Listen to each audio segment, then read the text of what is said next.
नमस्कार साथियों, मेरा नाम है आर के सिंह। संस्कृति आईएएस के सरकारी योजना एवं कार्यक्रम सीरीज में आप सभी का स्वागत है। इस सीरीज के अंतर्गत आज के एपिसोड में जिस टॉपिक की हम चर्चा करने वाले हैं वो है नई साइबर सुरक्षा पहल। ये सुरक्षा पहल इस समय चर्चा में भी है, तो आज के एपिसोड में हम देखेंगे कि आखिर ये सुरक्षा पहल क्यों चर्चा में है और इससे जुड़ी जो भी महत्वपूर्ण बातें होंगी उन पर भी संक्षिप्त रूप से बात करेंगे। चलिए देखते हैं, बात करते हैं कि आखिर नई साइबर जो सुरक्षा पहल है ये क्यों चर्चा में है। इसके लिए एक आर्टिकल देखते हैं और इसी के आधार पर हम विश्लेषण करेंगे। आर्टिकल है national security not possible without cyber security. ये कहा जा रहा है कि जो राष्ट्रीय सुरक्षा है वो पॉसिबल नहीं है बिना किसके, साइबर सिक्योरिटी के। ठीक है, जो साइबर सुरक्षा होती है उसके बगैर जो राष्ट्रीय सुरक्षा है वो संभव नहीं है। ये कहना है अमित शाह का, देश के जो गृह मंत्री हैं, जो होम मिनिस्टर हैं। और अमित शाह ने या कहें तो अमित शाह लॉन्चेस 4 की इनिशिएटिव।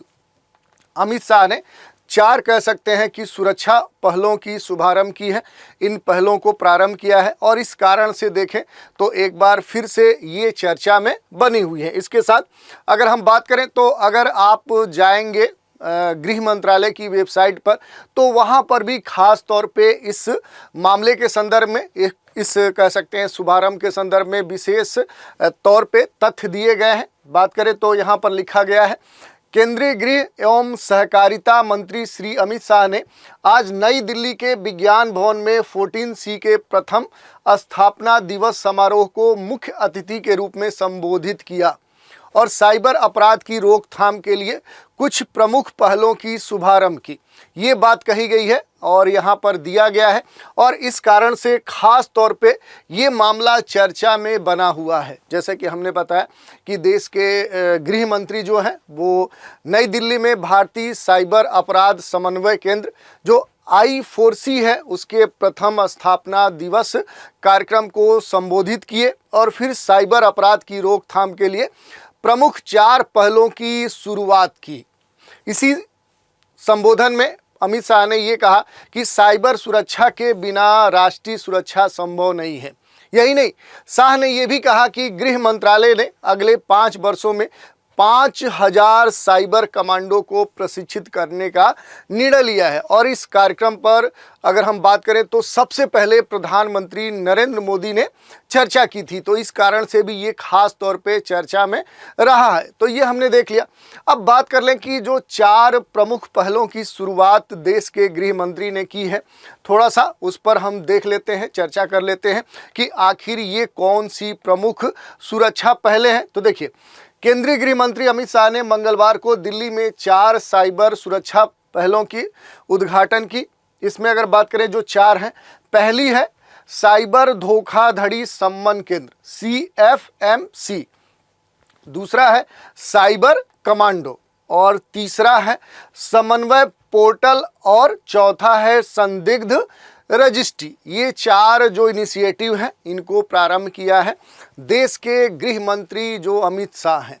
भारतीय साइबर अपराध समन्वय केंद्र 14C के पहले स्थापना दिवस के समारोह पर अपना संबोधन में शाह ने इस बात पर खास तौर पे जोर दिया कि इस युग में जो साइबर सुरक्षा है उसके बिना प्रगति ही संभव नहीं है और इसी कारण से इनका कहना है कि बिना साइबर सुरक्षा के राष्ट्रीय सुरक्षा संभव नहीं है। उन्होंने ये भी कहा कि जबकि प्रौद्योगिकी हमारे लिए एक वरदान है, क्योंकि इस या कहें तो जो प्रौद्योगिकी है हम इसका जो उपयोग है वो अपने आर्थिक उद्देश्यों के साथ साथ विभिन्न उद्देश्यों के लिए भी करते हैं और प्रौद्योगिकी के लिए खतरा भी ये होता है। इसीलिए अमित शाह का कहना है कि मेरा ये मानना है कि साइबर सुरक्षा जो है वो केवल डिजिटल दुनिया तक ही सीमित नहीं है, बल्कि यह राष्ट्रीय सुरक्षा का एक महत्वपूर्ण कह सकते हैं कि इस समय पहलू बन चुका है। उन्होंने ये भी कहा कि वास्तव में साइबर सुरक्षा के बिना क्या है, इसी कारण से राष्ट्रीय सुरक्षा संभव नहीं है। अमित शाह ने कहा कि मैं संदिग्ध रजिस्ट्री के बारे में और बात करना चाहता हूं, और ये भी कहा कि हमारे जो राज्य हैं, जो यूटीज हैं, उनके पास संदिग्धों के लिए अलग अलग कह सकते हैं कि बहुत सारी योजनाएं हैं। ये अलग बात है कि उनके समाधान के लिए जो राष्ट्रीय स्तर पे कई सारे प्रयास किए जा रहे हैं। तो इस तरह से क्या है कि काफ़ी बातें देश के गृह मंत्री अमित शाह ने यहाँ पर रखी।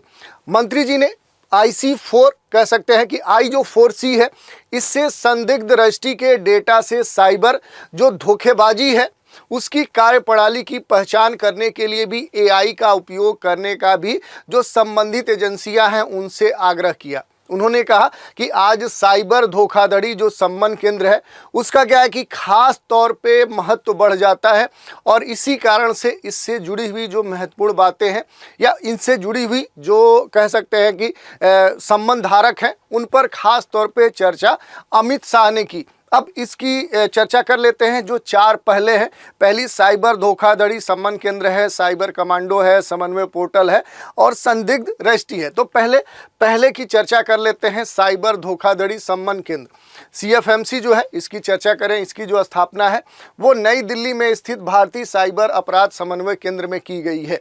जो इसके प्रमुख संबंध धारक घटक हैं उनमें क्या है कि जो देश के महत्वपूर्ण बैंक हैं उनको शामिल किया गया है, जो वित्तीय मध्यस्थ हो सकते हैं उन्हें शामिल किया गया है, भुगतान जो एग्रीगेटर्स हैं उन्हें भी इसके अंतर्गत शामिल किया गया है, दूरसंचार जो सेवा प्रदाता है उनको शामिल किया गया है, IT जो मध्यस्थ है उनको शामिल किया गया है। इसके साथ जो स्टेट हैं, जो यूटीज हैं और उनसे संबंधित जो एजेंसियां हैं, खास तौर पे जो प्रवर्तन एजेंसियां हैं LEA है, इनके प्रतिनिधि इसमें शामिल किए गए हैं। बात करें कि संबंध धारक जो ये घटक हैं आखिर इनके कार्य क्या होंगे, वर्क फंक्शन क्या होंगे, तो सभी हितधारक ऑनलाइन वित्तीय अपराधों से निपटने के लिए तत्काल कार्रवाई के लिए निर्बाध सहयोग के लिए ये तैयार होंगे और ये मिलकर काम करेंगे। और अगर बात करें इसके स्वरूप की कि CFMC का स्वरूप कैसा होगा, स्ट्रक्चर कैसा होगा, तो ये सहकारी संघवाद के स्ट्रक्चर पे काम करेगा।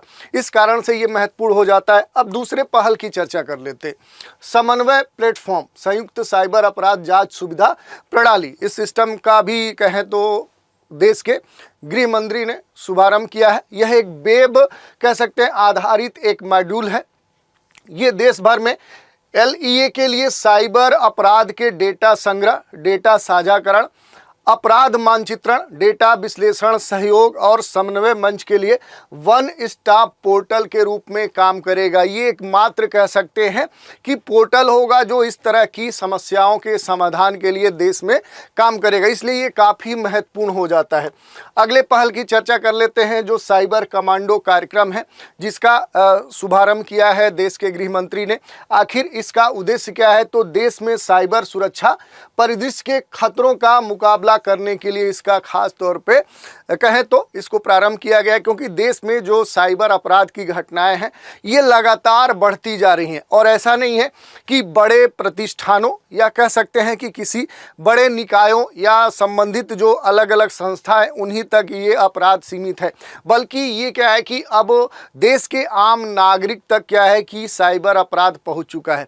और इसी कारण से सरकार का विशेष ध्यान इस प्रकार के साइबर अपराधों पर है और इसीलिए साइबर कमांडो कार्यक्रम शुरुआत की गई है। अगर बात करें इसकी योजना की, तो साइबर सुरक्षा खतरों का मुकाबला करने के लिए राज्यों, संघ राज्य क्षेत्रों और केंद्रीय पुलिस संगठन जो CPOs हैं उन्हें प्रशिक्षित और साइबर कमांडो की एक विशेष शाखा स्थापित की जाएगी जो इसी के लिए कार्य करेगा। इनका क्या होगा कि साइबर अपराध से जुड़े हुए जो मामले हैं उनसे संबंधित निपटने के लिए इनका उपयोग किया जाएगा। साइबर कमांडो के जो कार्य हैं अगर उसकी बात करें तो प्रशिक्षित साइबर कमांडो डिजिटल स्पेस को सुरक्षित करने में राज्यों, संघ राज्य क्षेत्रों और केंद्रीय एजेंसियों की सहायता करेंगे। तो ये बात कही गई है कि जो साइबर कमांडो तैयार किए जाएंगे आखिर उनके कार्य क्या होंगे। अब चौथी पहल की चर्चा कर लेते हैं, जो संदिग्ध रजिस्ट्री है। ये एक नई पहल है, धोखाधड़ी जोखिम प्रबंधन को मजबूत और इससे संबंधित जो समाधान के लिए कार्य होंगे उससे जुड़ी होगी। कार्य के संदर्भ में देखें तो इस पहल के हिस्से के रूप में वित्तीय पारिस्थितिकी तंत्र की धोखाधड़ी जो जोखिम प्रबंधन है, इन क्षमताओं को मजबूत करने के लिए और बैंकों के साथ वित्तीय मध्यस्थों के सहयोग से राष्ट्रीय साइबर अपराध रिपोर्टिंग जो पोर्टल है उसके आधार पर विभिन्न पहचानकर्ताओं की एक संदिग्ध रजिस्ट्री बनाई जाएगी, जिससे क्या हो कि देश में जो साइबर अपराध हो रहे हैं उन पर लगाम लगाई जा सके, उन पर कंट्रोल किया जा सके, उनका समाधान किया जा सके। तो ये बातें कही गई हैं। अब थोड़ा सा बात कर लेते हैं, क्योंकि ये पूरा जो शुभारंभ हुआ, ये 4 जो पहले प्रारंभ की गई, ये 14C के स्थापना दिवस के अवसर पे की गई। तो थोड़ा सा 14C के बारे में भी देख लेते हैं, जो भारतीय साइबर अपराध समन्वय केंद्र है। ठीक है, इसके बारे में बात कर लेते हैं। देश में साइबर अपराध से समन्वित और व्यापक तरीके से निपटने के लिए गृह मंत्रालय के तहत 14C की स्थापना की गई थी। ये महत्वपूर्ण बात हो गई। अगर बात करें तो यह जो केंद्र है ये देश की राजधानी नई दिल्ली में स्थित है, और 14C का जो ध्यान है ये खास तौर पे देश के जो नागरिक हैं उनके लिए साइबर अपराध से संबंधित जो विभिन्न मुद्दे होते हैं उनके समाधान के लिए, उनसे निपटने के लिए खास तौर पे उन पर केंद्रित करना, जिसमें विभिन्न प्रकार के जो एलियेज हैं, यानी ऐसे जो प्रवर्तन एजेंसियां हैं, उनसे संबंधित जो हितधारक हैं उनके बीच में खास तौर पे समन्वय में सुधार करना भी इसका एक महत्वपूर्ण कह सकते हैं कार्य है। तो ये हमने देख लिया। अब थोड़ा सा 14C के उद्देश्य के बारे में देख लेते हैं। तो देश में साइबर अपराध पर अंकुश लगाने के लिए खास तौर पे ये एक नोडल बिंदु के रूप में काम करता है। नोडल कह सकते हैं कि ये सेंटर के रूप में काम करता है। महिलाओं और बच्चों के विरुद्ध जो साइबर अपराध हैं उनके विरुद्ध लड़ाई को मजबूत करने का भी ये काम करता है। साइबर अपराध से संबंधित शिकायतों को आसानी से दर्ज करने, और दर्ज करना ही नहीं, साइबर अपराध की प्रकृति कैसी है, उसका नेचर कैसा है, उसका पैटर्न कैसा है, इसकी पहचान करने की सुविधा भी प्रदान करता है। सक्रिय जो अपराध हैं इस समय देश में, जो एक्टिव कह सकते हैं कि साइबर से जुड़े हुए जो विभिन्न क्राइम्स हैं उनकी रोकथाम और पता लगाने के लिए कानून प्रवर्तन एजेंसियों के लिए एक प्रारंभिक चेतावनी प्रणाली के रूप में खास तौर पे 14C काम करता है। ये इसका उद्देश्य हो गया। इसके अलावा साइबर अपराध को रोकने के बारे में जनता में अवेयरनेस जगाना भी खास तौर पे इसका एक महत्वपूर्ण उद्देश्य है। अब थोड़ा सा इसके कार्यों के बारे में देख लेते हैं। साइबर अपराध के विरुद्ध लड़ाई में एक नोडल बिंदु के रूप में तो ये कार्य करता ही है। इसके साथ क्या है कि चरमपंथी और आतंकवादी समूहों को बढ़ावा देने के लिए जो साइबर स्पेस है उसके दुरुपयोग को रोकना महत्वपूर्ण इसका एक कार्य है।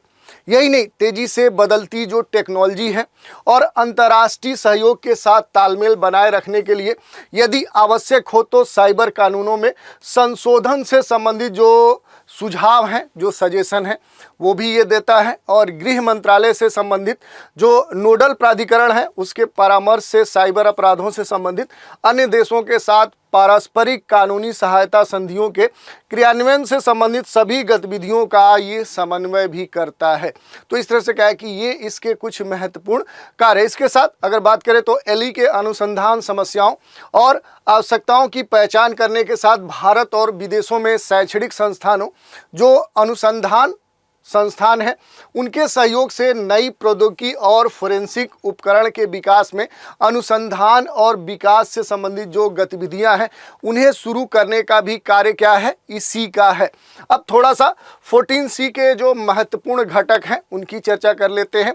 तो इसमें राष्ट्रीय साइबर अपराध जो खतरा विश्लेषण इकाई है वो इसमें शामिल है, जो खास तौर पे नियमित अंतराल पर साइबर अपराधों से संबंधित जो खतरे हैं उनकी रिपोर्टिंग करती है। दूसरा क्या है, राष्ट्रीय साइबर अपराध रिपोर्टिंग पोर्टल है, और ये अखिल भारतीय स्तर पे क्या करता है, नागरिकों के द्वारा विभिन्न साइबर जो अपराध हैं उनसे संबंधित जो शिकायतें हैं कहीं भी कभी भी 24 आवर्स क्या है, इसके आधार पर ये एक मंच पर रिपोर्ट करने के लिए एक मंच प्रदान करता है। अगला है राष्ट्रीय साइबर अपराध प्रशिक्षण केंद्र। सरकारी अधिकारियों विशेषकर राज्य कानून प्रवर्तन जो एजेंसियां होती हैं उनको खास तौर पे ये प्रशिक्षण प्रदान करने का काम करता है। इसके अलावा जो अन्य हैं उनमें राष्ट्रीय साइबर अपराध अनुसंधान और नवाचार केंद्र है। ये साइबर अपराधों की रोकथाम के लिए स्वदेशी उपकरणों के खास तौर पे विकास हेतु अनुसंधान करने का काम करता है। इसके अलावा संयुक्त साइबर अपराध समन्वय टीम के लिए एक मंच है, साइबर अपराध पारिस्थितिकी तंत्र प्रबंधन इकाई है और फिर राष्ट्रीय साइबर अपराध फोरेंसिक प्रयोगशाला है। तो ये क्या है कि ये इसके कुछ महत्वपूर्ण घटक है।